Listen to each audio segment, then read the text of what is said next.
ছাইরা যাওয়ার 101টা সুতার ভেতর তুমি বরং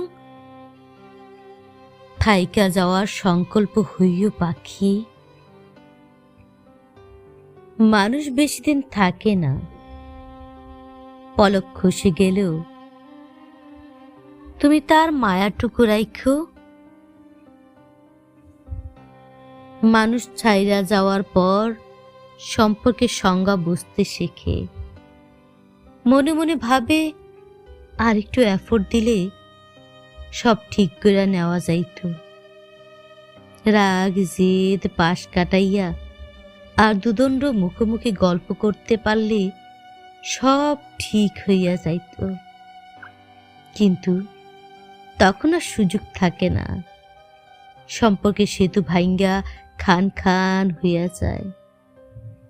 ফিরবার মতন পথ কিংবা পিছুটান সব হারাইয়া যায়। এমন কইরা একবার হারাইয়া গেলে আর কোথাও ফেরা যায় না পাখি, না নিজের কাছে আর না সম্পর্কের কাছে।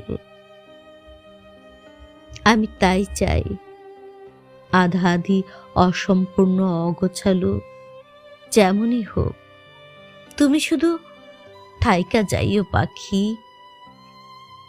বাকি সবটা আমি গুছাইয়া নিমো।